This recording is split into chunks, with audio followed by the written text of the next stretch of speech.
जैसा कि आप लोगों को पता ही होगा कि पंचायत सीज़न 3 आ चुका है और मैंने उसको देख लिया भी है। और क्या आप लोग ने देखा है? मेरे को तो बहुत मज़ा आ गया। और राजा जी, तो पंचायत सीज़न 3 में तो जो फाइटिंग भी दिया हुआ है, वो भी अच्छा खासा फाइटिंग दिया हुआ है। दोनों का मुँह हाथ फोड़ने वाला फाइटिंग दिया हुआ है, लेकिन मज़ा ही आ गया। तो अगर आप लोगों ने नहीं देखा तो जाके देख लीजिएगा, बहुत ही मज़ेदार है। इसका मैंने सुनने में आया कि 5 सीज़न तक आएगा, ओह मज़ा ही आ गया। तो अपना लोग एपिसोड जहाँ रुके थे वहीं से स्टार्ट करते हैं। एपिसोड स्टार्ट करने से मैं बताना चाहता हूँ कि इसका नेक्स्ट पार्ट जो भी मेंबर्स लोग के लिए ऑलरेडी अवेलेबल है और आप लोग के लिए मिल जाएगा थोड़ा देर बाद, यानी कि परसों शाम 3 बजे, ठीक है ना। तो चलिए अपना एपिसोड स्टार्ट करते। तो हे गाइस, आ गए अपन वापस लेवल अप इन पास्ट के एपिसोड 28 को लेकर। जैसा कि लास्ट एपिसोड में अपन लोगों ने देखा था कि योसंग और योंगचो का फाइट स्टार्ट हो जाता है, लेकिन योंगचो योसंग पर भारी पड़ रहा होता है क्योंकि योंगचो को अपना जो शॉर्ट टेक्निक का खामी होता है, सेट होता है, वो अपना उसको ओवरकम कर लेता है, उसका वीकनेस को, और उसको डिसअपेयर कर देता है, जिसके वजह से योसंग को कुछ भी पता नहीं चल रहा होता है कि उसका नेक्स्ट मूव किधर होने वाला है, और योंगचो उसको बीच से काटने के लिए रेडी हो जाता है। एपिसोड 28 के स्टार्टिंग में हमें दिखाया जाता है योसंग का सीन, जहाँ पे योंगचो उसको बीच से काट रहा होता है और योसंग मन में सोचता है क्या ठीक है चलो करते हैं। तो और योंगचो सोचता है क्या मैंने उसको काटा लेकिन मेरे को पता ही नहीं चला कि मैं उसको बीच से काटा, क्या ये एक इल्यूजन है? तो चलो अब मैं तुमको जाने नहीं दूंगा, ये बोलकर अपना टॉर्नेडो वाला अटैक उस पर करने ट्राई करता है और उस पर कर देता है, जिससे सोच के योसंग सोचता है ये बहुत ज़्यादा डेंजरस है, मेरे को इससे बचना ही पड़ेगा, लेकिन वो उससे बच नहीं पाता और पीछे से आके फेंका रहा होता है। तो योंगचो उसी से टेलीपैथी के तौर पे बताता है कि आज तुम तो पक्का से हारोगे, आज मैं तुमको फील करा दूंगा कि थकना किसे कहते हैं, थकना, और तुम इसके बाद कभी भी मेरे सामने खड़ा नहीं हो पाएंगे, मेरे से ग्रेट शॉर्टमैन के सामने तेरे से पिद्दी खड़ा होगा। ये बोल के योंगचो उस पर अटैक करने चल जाता है और बताता है कि मैं तुमको आज खा जाऊंगा, निगल ही जाऊंगा पूरी तरह से। ये बोल के उसमें योसंग पे अटैक कर देता है। योसंग का भी हालत थोड़ा खराब हो जाता है, उसका मुंह से ब्लड भी निकल रहा होता है, और उधर पे दाइमुंग से सोच रहा होता है अपना बिल्ला को लेकर कि दोनों कितना ज़्यादा औसम है। ये पहला जो बंदा है होसन सेट का स्वॉर्ड मास्टर, ये बहुत ज़्यादा ताकतवर है। अपना एज ग्रुप में मेरे को लगता नहीं कि इतना ज़्यादा स्ट्रॉन्ग शॉट टेक्निक अभी टॉर्नेडो टेक्निक कोई परफॉर्म कर सकता है हम लोग का एज ग्रुप में। लेकिन ये जो दूसरा बंदा है योसंग, ये भी कुछ कम नहीं, इतना ज़्यादा स्ट्रॉन्ग टेक्निक को इसने डॉज और ब्लॉक साथ में ही कर लिया, और ऊपर से पता नहीं ये कितना ज़्यादा स्ट्रॉन्ग ही होगा ये सब करने के लिए। उधर योसंग का सीन दिखाया जाता है जहाँ पे वो अपना पॉकेट से कुछ पिल निकाल रहा होता है, क्योंकि उसके पास खाना बनाने वाला ताकत रहता है, जिसके वो कुछ भी बनाएगा तो उसका कुछ ना कुछ स्किल्स या पावर बढ़ जाता है। तो यहाँ पे हमारा 2 पिल बना निकालता है और बताता है कि अच्छा हुआ मैंने अपना खाना को पिल में बदल दिया और मुझको मज़ा ही आ जाएगा। लास्ट टाइम गिहू ने इसका टॉर्नेडो टेक्निक से बचा था अपना ह्यूज माउंटेन प्रेशर डाल करके ड्रैगन और फिनिक्स सिटिंग में, इस बार मेरे को लगता है वही ट्राई करना पड़ेगा। ये बोलकर दोनों पिल खाता है और पिल खाने से उसका स्टेमिना और स्ट्रेंथ बढ़ता है, और मन में सोचता है कि मेरे को लगता नहीं कि बस सोचने से अपना जो स्वॉर्ड का सेंट है उसको कंट्रोल कर सकता है, लेकिन इसका स्वॉर्ड का सेंट तो पूरी तरह से डिसअपेयर हो गया। क्या ये कोइंसिडेंस है? यानी मेरे को लगता नहीं ये कोइंसिडेंस है। इसने क्या ऑलरेडी एनालाइज कर लिया है कि ब्रेकिंग डाउन ऑफ द होसन क्लैन का जो बुक है जो कि फ्यूचर में रिलीज होने वाला, उसको कैसे ठीक किया जाता है, लेकिन मेरे को लगता नहीं ये पॉसिबल है। मेरे को लगता है कि इसने एनालाइज कर लिया, क्योंकि उस बुक तो अभी तक इस वर्ल्ड में आया ही नहीं, तो उसको ये कैसे एनालाइज करेगा। मेरे को लगता है ये पहले से ज़्यादा बेटर बन गया अपने पास लैब से, क्योंकि मेरे को इसको सरपास करने के लिए कोशिश करते करते इसको ये बंदा अभी से ही 10 साल आगे वाला योंगचो बन गया है। तो योंगचो भी उसको देखता है, बताता है कि आ जा मेरे पास बेटे। योसंग भी उसकी तरफ देखता है कि उसका हाथ में स्वॉर्ड में इनहेंस क्यों आ गया होता है, और उधर से अपना मोटू भी सोचता है क्या, और योसंग मन में सोचता है कि मैंने तो सुना था हेवनली फिनिक्स एकेडमी के तौर में कि जैसे ही होसन क्लैन का mysterious energy the great influence डाल देता पूरा वर्ल्ड में, द लक्सरियस प्लूम ब्लॉसम स्वॉर्ड, इसके मदद से पूरा वर्ल्ड में एक पावरफुल इन्फ्लुएंस जाएगा होसन सेट का। जैसे ही किसी बंदे का plum blossom sword saint lost करता है, उसकी जगह पे ये ब्रिलियंट लिस्टर आ जाता है। ये बोलकर अपना योसंग उस पर योंगचो पे अटैक कर रहा होता है और योंगचो भी उसको रेडी होता है। तो योंगचो उसको थोड़ा देर तक देखता है और अपना मोटू भी सोचता है कि इस बैटल के बाद तो मेरे को लगता है पूरा हम लोग को वर्सन सेट में पूरा फेस्टिवल जैसा बनाया जाएगा, क्योंकि हम लोग को लगता है फिर से ग्रेट स्वॉर्ड मास्टर आ गया। योंगचो चुपचाप खड़ा होकर उसको देख रहा होता है और वहाँ पे योसंग आ रहा होता है उस पर अटैक करने के लिए। योंगचो ऊपर जाता है, बताता है कि तुम्हारे मन में बहुत ज़्यादा थॉट चल रहा है, इतना थॉट फाइट में अच्छा नहीं है। ये बोल के हमारा योंगचो पे अटैक कर देता है। योंगचो बताता है आज मैं तुम्हें खत्म कर दूंगा, डाई बोल के उसको यहीं पे मारता है, लेकिन योंगचो उस पर अटैक करके उस पर बच जाता है और पूरा लाइट लाइट हो जाता है, और देखता है कि अपना जूजू भी बच रही होती है लाइट से। तो ये अपना मोटू भी देखता है और देखता है कि उसका जो भाला होता है वो चेंज हो गया एक्स में बन गया होता है। योंगचो भी हैरान हो जाता है, बताता है क्या इसका वेपन चेंज हो गया, पहले तलवार था अब दो एक्स आ गया। तो अपना योंगचो भी बताता है कि क्या लगता है तुम्हारा जो एक अंडा फूट गया उसके बाद तुमको कुछ समझ में नहीं आ रहा है कि हमको हराना कितना आसान नहीं है। तो यहाँ पे योंगचो भी बताता है कि तुमको आज मैं इतना एरोगेंट बन रहा हूँ ना, तुमको आज मैं तुम्हारा घुटने के बल झुका के खत्म ही कर दूंगा। तो देखो आज कैसे मैं करता हूँ, ये बोलकर अपना पैसा अप्लाई कर रहा होता है, बताता है कि मैं तुम्हारा आँख खोल के जमीन में गाड़ दूंगा, सर काट दूंगा, ये कर दूंगा, वो कर दूंगा। तो हमारा योसंग बताता है हाँ हाँ बहुत अच्छा हो गया, लेकिन मैं तुमको थैंक यू बोलना चाहता हूँ। तो हमारा योसंग बताता है कि थैंक यू किस बात का। जहाँ पे योसंग बताता है मेरे को सबसे पहले लगा था कि मेरा जो ये स्किल है बहुत ज़्यादा यूजलेस है, लेकिन अब मैं तुमको थैंक यू करना चाहता हूँ क्योंकि तुम्हारे वजह से मेरे को पता चल गया कि ये स्किल बहुत ज़्यादा यूजलेस नहीं है बल्कि बहुत ज़्यादा अच्छा स्किल है। यहाँ पे अपना मास्टर ऑफ द स्क्वाड्स को एक्टिव कर लेता है क्योंकि ये डक वॉक का पोजीशन में रहता है और इसने डक वॉक का मास्टरी करा रखा है, जिसकी वजह से इसका अटैक स्पीड, मूवमेंट स्पीड 20-20% से बढ़ जाएगा और इसका जितना भी स्टैट्स वगैरह है सब 20% से इवॉल्व हो जाएगा और इसका ये टाइटल इवॉल्व भी हो सकता है। तो योसंग मन में सोचता है अब मेरे को मजा आएगा ना, तो ये बोल के हंस रहा होता है। तो योंगचो देखता है क्या सेम फेशियल एक्सप्रेशन जिसमें ये लास्ट टाइम मेरे को हराने टाइम किया था, मेरे को अब डॉज करना ही पड़ेगा, ये बोल के पीछे डॉज करता है।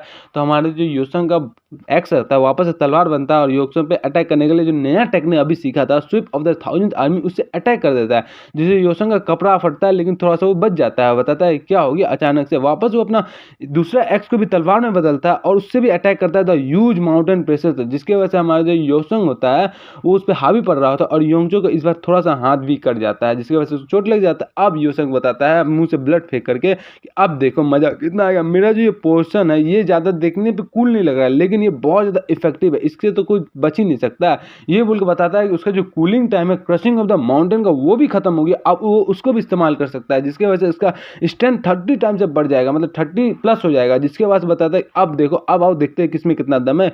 ये बोल के हमारा बताया जाता है कि इसके हाथ में जो च्युइंग जेड है वो उसके बारे में ये समझ गया, ये अपने मर्जी से चेंज कैसे होता है। जब भी इसको लंबा चीज़ चाहिए होता है तो ये स्वॉर्ड बन जाता है और जब भी इसको छोटा चीज़ या स्ट्रॉन्ग वेपन चाहिए होता है तो ये एक्स बन जाता है। तो मेरे को पता चल गया है कि इसका एडजस्टेबिलिटी कैसे चलता है ये च्युइंग जेट का, क्योंकि chewing jet one of the great jet में से एक आता है और सोचता है कि इसका ये पावर है तो ये ऐसे वर्क करता है। और उसके अलावा मेरे पास जो ये मास्टर ऑफ द स्क्वाड्स है जिसकी वजह से मेरा सर स्टेट 20% से बढ़ गया है, जो इसका टाइटल आगे भी इवॉल्व कर सकता है। क्या होगा अगर मैं इसका टाइटल को इवॉल्व करके मास्टर के बाद किंग टाइटल कर दूं, तब तो मेरे को मजा ही मजा आ जाएगा। इसका लेवल अभी तक 28 होता है और बाकी सब यहाँ पे स्क्रीन पे दिख रहा है, अगर आपको रोक के पढ़ना है तो रोक सकते हैं। और वहाँ पे अपना योसंग पे अटैक कर देता है योंगचो। अब बताता है क्या अब मेरे को योंगचो को हराने के लिए कोई बुक का जरूरत नहीं पड़ेगा, अब मैं इसको अपने पावर की मदद से ही हटा सकता हूँ। ये बोल के अपना डकवा मूव करके आगे जा रहा होता है योंगचो पे अटैक करने के लिए। योंगचो भी हैरान हो जाता है, बताता है कि इसका अचानक से स्पीड और पावर बहुत ज्यादा बढ़ गया, कैसे ये कर रहा है ये बोल के पीछे कूदता है। बताता है क्या कोई दिक्कत नहीं, मेरा हाथ में बस चोट लगा हुआ है ना, मैं ये मान ही सकता हूँ कि मेरे को योंगचो को हराना है तो मेरे को कुछ ज़्यादा ही स्ट्रांग बनना ही पड़ेगा। योसंग इतना आसानी से हारने वाला तो नहीं है, मैं इसको इतना आसानी से हराने वाला नहीं है। तुम अपना 100% ट्राई करो मेरे को हराने के लिए और मैं भी अपना 100% ट्राई करूँगा हराने के लिए। यही बोल के योंगचो अपना योसंग पे अटैक कर देता है और योसंग भी योंगचो पे अटैक कर देता है। और हमारा जो डेमोंग होता है वो सोच रहा होता है कि दोनों का जो फाइटिंग स्किल है इस एज में, मेरे जैसा एज में इतना ज़्यादा अच्छा है कि लोग लग रहा है कि कोई बच्चा नहीं लड़ रहा है, कोई लेजेंड लड़ रहा है। ये दोनों देखो एक दूसरे बिना कोई मर्सी दिखाए एक दूसरे पे अटैक किए जा रहे हैं, पूरे एटमॉस्फेयर को शांत कर दिया गया, पूरा सीरियस माहौल कर दिया गया। ये जो स्वॉर्ड मैन है फॉर्मेशन सेट का, इसका अटैक फैंसी और फॉर्मल है और इसका फॉर्म से बहुत ज़्यादा ब्यूटीफुल, और ये जितना भी टेक्स्ट बुक में जितना भी फॉर्म सब दिया गया है सबका यूज़ कर रहा है। लेकिन ऑन द हैंड दूसरा हैंड हमारा जो योसंग है उसका फॉर्म ज़्यादा ब्यूटीफुल और स्ट्रॉन्ग नहीं दिख रहा है, लेकिन इसका जो पावर है रियल फाइट का वो बहुत ज़्यादा इफेक्टिवली दिख रहा है, क्योंकि इसका जो पावर है वेपन्स का वो बार बार चेंज हो रहा है। लेकिन इसका ये मतलब नहीं कि कोई भी इसको लेकर कुछ भी कर सकता है, इसके पास सारा वेपन को यूज़ करने का पावर है, स्किल है, और लगता है बहुत सारा फाइट को पहले लड़ चुका है ताकि ये इतना ज़्यादा इफेक्टिवली इस सारे वेपन्स को यूज़ करके उसका एडवांटेज ले रहा होता है। तो इन दोनों में कौन राइड है, एक तरफ है जिसका प्राइड जो कि क्लाइम के साथ होता है और दूसरी तरफ फाइटिंग स्पीड जिसको लड़ना बहुत बार लड़ा है बंदे सबसे। तो सारा बंदा एक दूसरे पे चेयर कर रहा होता है और ये अपना देवमंग बताता है कि पूरा जो बैटल फील्ड है लगता नहीं कि कभी खत्म होगा। एक तरफ बंदा शिफ्ट हो गया है, एक योसंग को सपोर्ट कर रहा है, योंगचो को सपोर्ट कर रहा है, लेकिन कोई भी डिनाई नहीं कर सकता कि ये बैटल बहुत ज़्यादा ग्रेट हो रहा है। ये बोल के दोनों एक दूसरे पे अटैक कर रहा होता है और योंगचो मन में सोचता है कि जब से ये नीचे से ऊपर जंप करता है तो इतना ज़्यादा स्ट्रॉन्ग लगता है कि बॉम्ब फूट गया, मैं इसको समझ नहीं पाता ऐसे। और योसंग भी मन में सोचता है कि मैंने अपना बहुत ज़्यादा क्यूआ इस्तेमाल कर लिया इस शॉर्ट टर्म में ही, अब मेरे को लगता है कुछ ज़्यादा टेक्निक इस्तेमाल करना पड़ेगा। ये बोल के जो अपना स्वॉर्ड होता है उसको अब स्टाफ में चेंज करके डंडा बना लेता है। तो हमारा योसंग भी सोचता है क्या वापस इसका वेपन चेंज हो गया, कितना ज़्यादा अनोइंग है।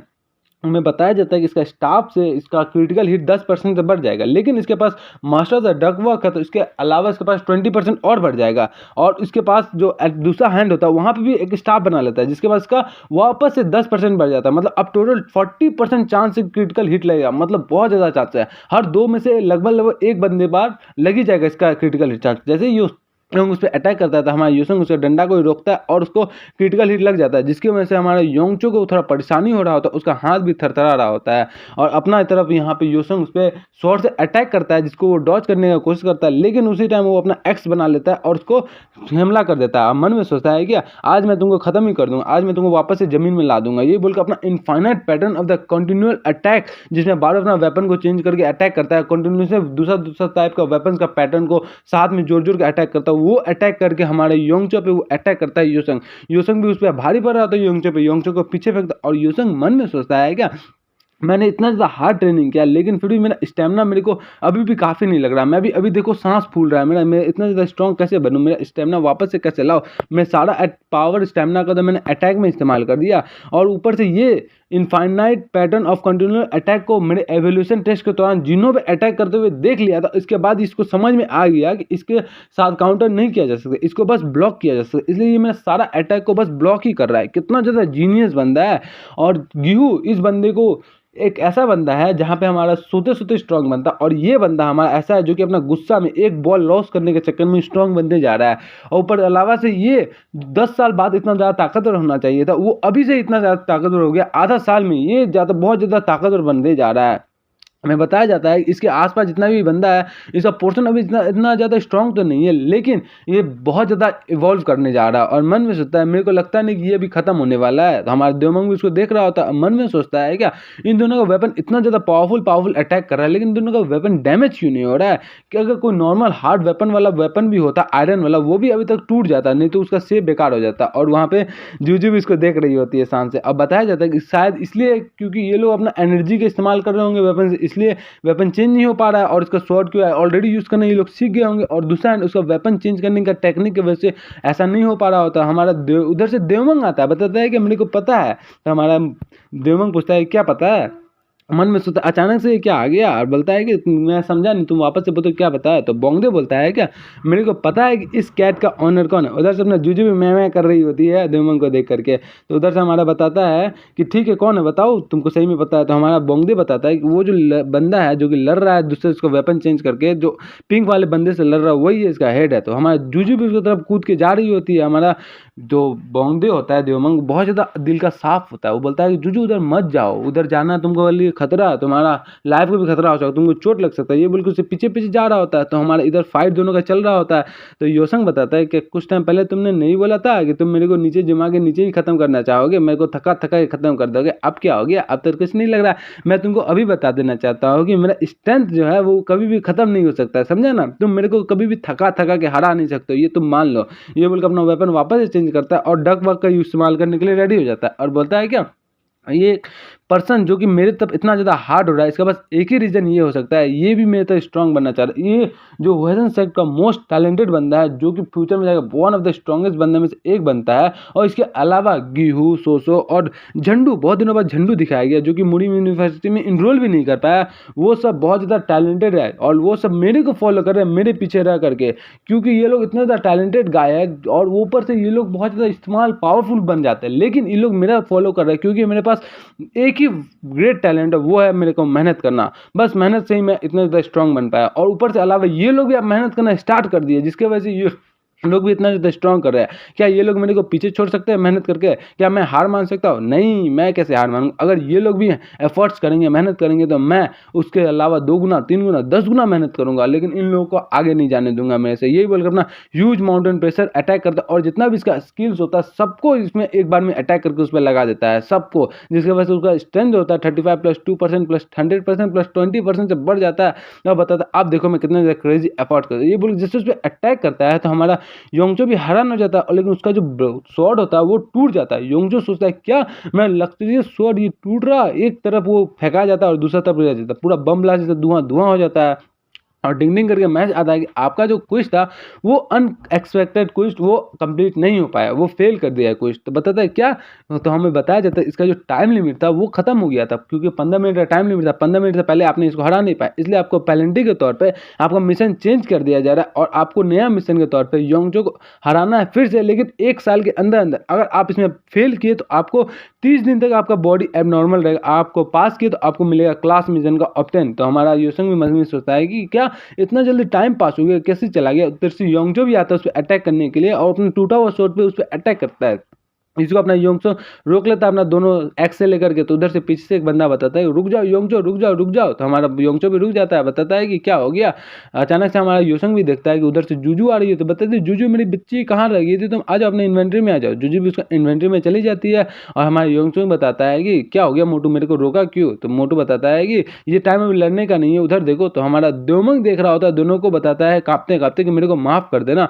तो हमारा दिखाया जाता है द्योमंग के पेट में स्वॉर्ड आधा पाधा हो गया होता है, तो क्योंकि जो स्वॉर्ड आधा हो गया होता है योंगजो का, वो डायरेक्ट जाके द्योमंग का सीने में घुस गया होता है। तो द्योमंग बताता है कि मैं ट्राई नहीं कर रहा था इंटरफेयर करने के लिए, मैं बस जूजू को बचाने के लिए जा रहा होता है। तो उधर से मोटू बताता है कि इसको जल्दी से मेडिकल रूम में लेके जाना पड़ेगा, हम लोग को बचाना है इसको। तो ये तो अपना इस एपिसोड को अपन लोग यहीं पे ख़त्म करते। तो आप लोग गेस कीजिएगा क्या होगा, क्या हमारा वन ऑफ द 5 किंग में से एक जिंदा रहेगा या फिर वो मर जाएगा, क्योंकि इनहेंस क्यूआई का स्वॉर्ड था, कुछ ऐसा वर्सेस स्वॉर्ड नहीं था, वो भी योंगजो का स्वॉर्ड था। बहुत ही मज़ा आने वाला है नेक्स्ट वीडियो में। तो नेक्स्ट वीडियो मेंबर्स लोग के लिए कोशिश करते हैं जल्दी से जल्दी आ जाने का, और आप लोगों के लिए परसों शाम 3 बजे तक आ जाएगा। तो आप लोग वेट कर लीजिएगा, नहीं तो मेंबर्स लोग के लिए आज ही ट्राई करते हैं, आज आ जाएगा तो आ जाएगा, नहीं तो कल तो आ ही जाएगा पक्का ही मेंबर्स लोग के लिए। तो चलिए मिलते हैं नेक्स्ट वीडियो में। अगर आप लोगों ने पंचायत सीरीज़ नहीं देखा है तो एक बार जाके चेकआउट कर लीजिएगा। हाँ माशाल्लाह बहुत मस्त सीरीज़ है।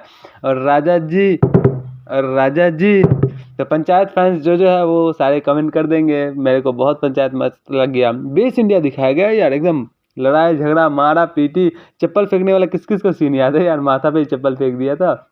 बंदूक वाला सीन तो मेरे को फेवरेट लगता है, उधर से वो गोली चलाया, मैं भी इधर से गोली चलाया।